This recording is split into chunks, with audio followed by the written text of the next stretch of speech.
I refused to let my girlfriend move in after she lost her apartment. Now, she says I abandoned her and lied.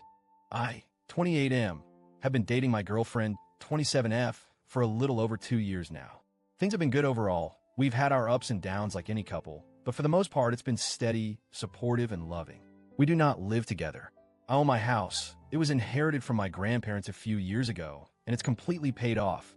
She had been renting an apartment about 20 minutes away. About a month ago, everything changed. Her rental situation blew up. Rent hikes in our area have been brutal lately, and her landlord raised the rent significantly. She couldn't afford it on her own, and on top of that, her roommate situation got really toxic. Think unpaid rent, parties at 3 a.m., mystery strangers crashing on the couch. It all came to a head, and she had to leave on short notice. She immediately asked if she could move in with me, just for a while, until she figures something out. Here's the thing. I like living alone. A lot. I'm kind of a weird guy about my space. I always assumed I would only live with someone if I was married, or at least engaged. Even then, it would have to be intentional, not just because life forced our hand. I need my home to feel safe and peaceful. It's a huge deal for me mentally and emotionally.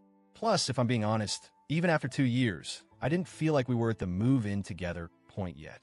We hadn't had serious talks about the future, finances, or long-term plans. Things were comfortable, sure, but living together? That's a big step. So, I told her no, gently. I explained it wasn't because I didn't love her, but because I wasn't ready. I offered to help her find a short-term rental, or even cover a few weeks of an Airbnb while she got sorted. I really tried to show her I cared. I just couldn't sacrifice my boundary. She did not take it well. She blew up at me, said I was abandoning her when she needed me most, accused me of choosing my stupid house over our relationship.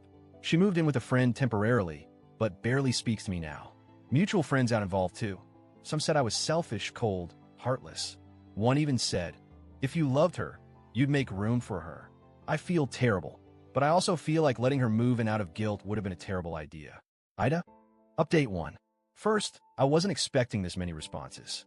Thank you to everyone who took the time to reply thoughtfully, even the ones who were blunt or critical. I read every comment. Some of it stung, but it helped.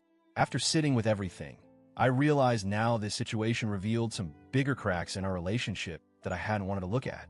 We had been coasting, enjoying the day-to-day, but we never really sat down and talked about the hard stuff, where we see ourselves in 5 years, whether we want marriage, how we view living together. I assumed we were on the same page because we got along and spent a lot of weekends together. Clearly, we weren't. I reached out to her again a few days ago. I didn't want to leave things angry. We met for coffee. I explained that my refusal wasn't about not loving her or seeing a future. It was about how I wanted to take steps forward, with intention, not panic. She was still furious. She said it felt like I pulled the rug out from under her, that after 2 years, she thought we were already building toward a life together. She said me refusing to help in her time of need proved I didn't take the relationship seriously, that I played house but never intended to make her part of it. It broke my heart to hear that, but I don't think she's completely right. I do take relationships seriously. That's why I didn't want to rush into a major commitment under crisis. It became pretty clear we're fundamentally mismatched in what we expect from a partner. She needs someone who would have immediately said yes, no hesitation. I'm someone who needs space, conversations, intentional decisions. I don't think we're coming back from this. I'm heartbroken. I miss her like crazy, but I also feel a weird sense of relief. I see now that delaying serious conversations doesn't make problems go away. It just delays the inevitable. If you're reading this and you're in a long-term relationship, have those hard talks early. Please, it's better to know now than 2 years down the road when someone is packing their life into boxes. Update 2. After our rough coffee conversation, we tried one more time to sit down and really talk. I gave her space to express everything, her hurt, her anger, her feelings of betrayal. I listened. I tried to explain again, calmly, that I wasn't rejecting her. I was rejecting the idea of moving in together because it felt reactive, not planned. She couldn't hear it, or didn't want to. She told me I never planned to make room for her in my life, that my actions proved she was just a guest and not a real part of my future. She said she felt stupid for thinking otherwise. At that point, it felt like no amount of explaining would fix it. The trust was gone. The vision of a relationship, what it could have been, had cracked in half. Before we parted ways, I told her I didn't want to leave her stuck financially. Even though we were breaking up, I offered her enough money for a security deposit and first month's rent somewhere new. I said it wasn't charity. It was because I still cared, even if we weren't together. She accepted the money. I thought we were ending things amicably. I was wrong. Mutual friends started reaching out, asking what happened. Some were really accusatory. Why did you kick her out? I thought you two were moving in together. How could you abandon her when she was homeless? Turns out, she had been telling people a very different version of events. That we had plans to move in together. We didn't. That I kicked her out. She never lived with me. That I led her on for 2 years with promises I never intended to keep. It hurt. Bad. I didn't lie to her. I never made promises about living together. I thought we had an unspoken understanding that we were happy where we were, but apparently, she had built a whole future in her mind that I never knew about. I don't regret protecting my space. I don't regret setting a boundary, but I do regret not having deeper, harder conversations earlier. Maybe it would have saved us both a lot of pain. Final update.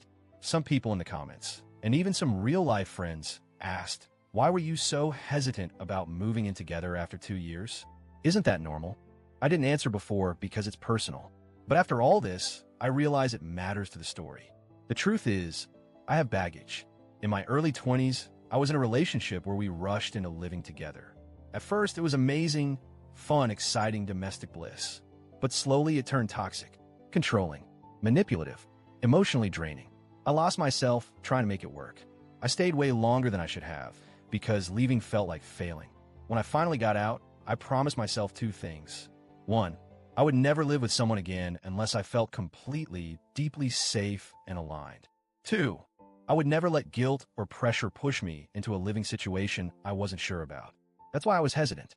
Not because I didn't love her. Not because I didn't see a future. Because I needed to be absolutely certain, and I wasn't. Especially not under crisis conditions. I never told my, now ex-girlfriend about my past.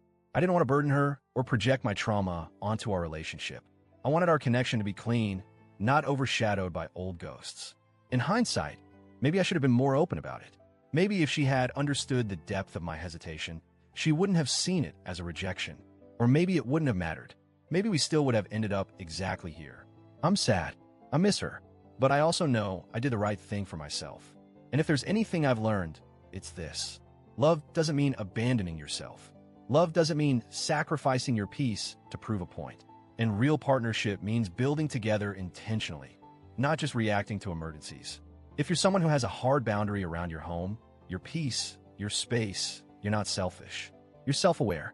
You're protecting the foundation. You need to build something lasting and real.